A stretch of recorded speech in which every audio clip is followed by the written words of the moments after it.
8th maths important questions பார்த்துட்ருக்கோம். இப்போ நம்ம பார்க்க போகிற 6th சம்மு. ஏற்கனவே 5 வீடியோஸ் வரையும் நிறைய 5 சம்ஸ் வரையும் நிறைய வீடியோஸ் மேக் பண்ணி போட்டிருக்கோம். அது அப்படியே ஒரு ப்ளேலிஸ்ட் இருக்குது. அந்த ப்ளேலிஸ்ட் லிங்க் வந்து நான் டிஸ்கிரிப்ஷனில் கொடுக்குறேன். தேவைப்படுறவங்க யூஸ் பண்ணிக்கோங்க. வேறு யாருக்கு தேவைப்படுமோ அவங்களுக்கு ஷேர் பண்ணிக்கோங்க. இனிமேல் ஒரு வீடியோவில் ஜாமெண்ட்ரி, கிராஃபி இதெல்லாம் வர இருக்குது. ஸோ சேனலை சப்ஸ்கிரைப் பண்ணிக்கோங்க. பெல் ஐக்கானை கிளிக் பண்ணி ஆளுங்கிற ஆப்ஷனை செலக்ட் பண்ணிக்கோங்க. இந்த இம்பார்ட்டண்ட் கொஷின்ஸை பார்த்தாலே போதும், உங்களால் 50 to 70 மார்க்ஸ் கண்டிப்பாக எடுக்க முடியும். அது ரொம்ப ரொம்ப ஈஸி தான். ஸோ உங்களால் கண்டிப்பாக எடுக்க முடியும்.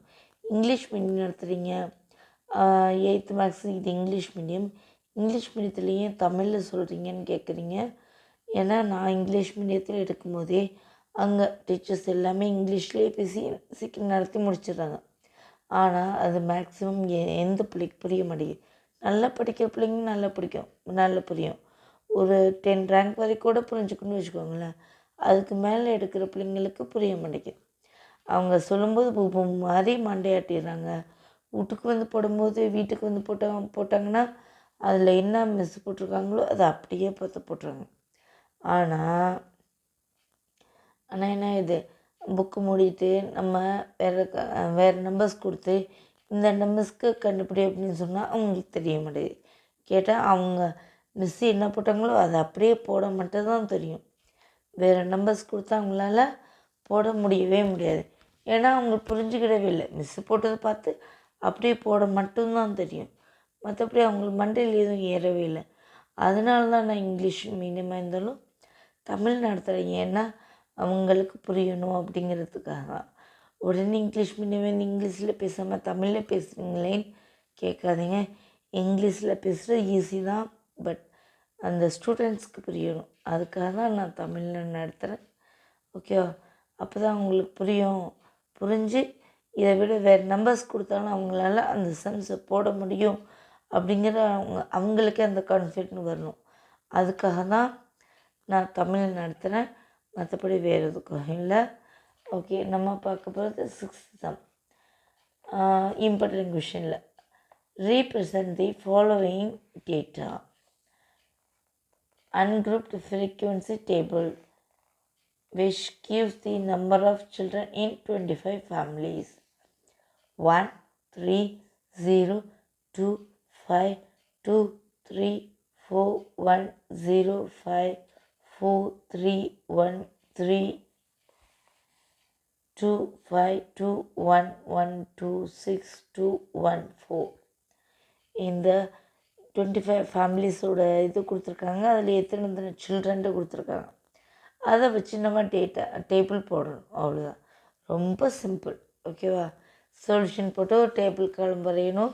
அதில் ஃபஸ்ட்டு வந்து நம்பர் ஆஃப் சில்ட்ரன், செகண்ட் வந்து டேலி எப்படி போடணுமோ அந்த டேலி மார்க்ஸ்னால அந்த டேலி மார்க்ஸ், தேர்டு ஃப்ரீக்குவென்சி, ஏன்னா எத்தனைங்கிறது எண்ணி போடுறோம்ல அதுக்காக ஃப்ரீக்குவென்சி. இப்போ ஃபஸ்ட்டு நம்ம எதுலேருந்து ஆரம்பிக்கலாம்? உள்ளதடிச்சு நம்பர் 0. ஸோ நம்ம 0லேருந்தே ஆரம்பிக்கலாம். ஓகேவா? 0 எத்தனை இருக்குதுன்னு பார்க்கணும்.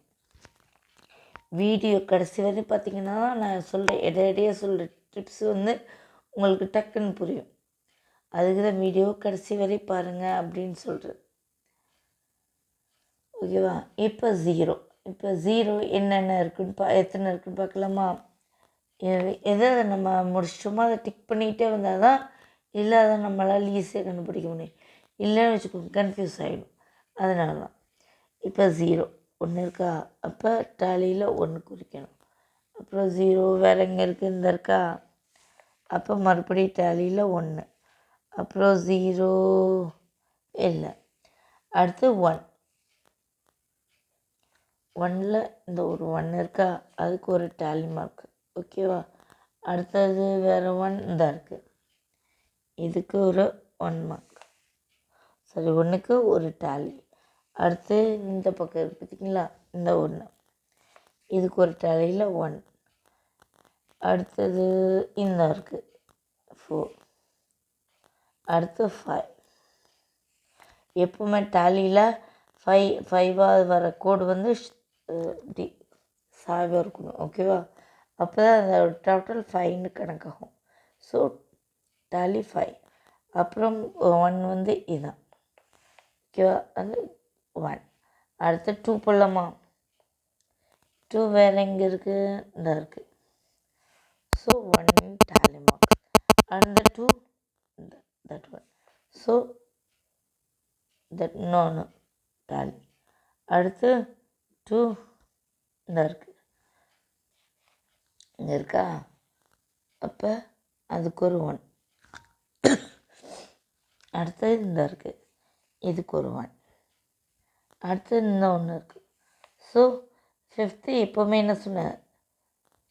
கிராஸாக தான் வரணும் கோடு. அடுத்தது இந்த ஒரு 2. ஸோ அந்த 1 டேலி மார்க். அடுத்து 2 முடிச்சாச்சா? அடுத்து என்ன? 3.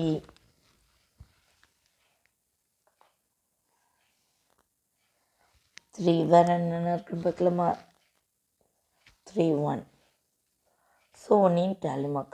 Next 3 that one. So another 1 in tally mark. Next 3 that one. So another 1 in tally mark. That one also 3. So 1 in tally mark. 3 not available. So next 4. 4. That one. 1. Next 4 that one. So 1.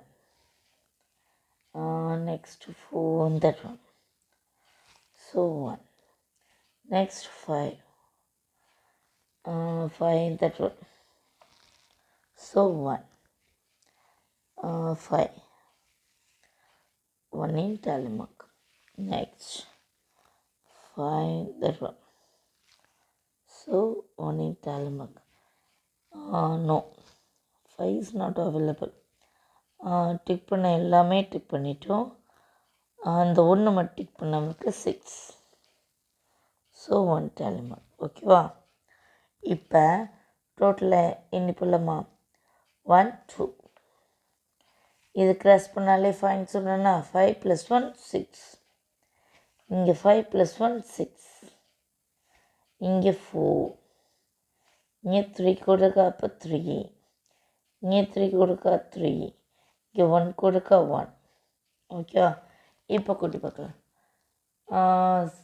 6 to 8. 8 6 14 18 21 25. So 25 is correct. Okay? 25யும் மறக்காம போடுங்க. கொஞ்சம் time இல்லாமல் போட்டிருக்கேன், ஆனால் நீங்கள் கரெக்டாக போட்டுருங்க. ஓகேவா? ரொம்ப ரொம்ப சிம்பிளான சம் தான். கண்டிப்பாக 5 மார்க்ஸ் கிடைக்கும். ஒன்றும் பெருசாக கஷ்டப்படுறதுக்கு எதுவுமே இல்லை. ஸோ ஈஸியாக போட்டு ஈஸியாக மார்க் வாங்க. ஓகேவா? வீடியோ கடைசி வரை பார்த்ததுக்கு ரொம்ப ரொம்ப தேங்க்ஸ்.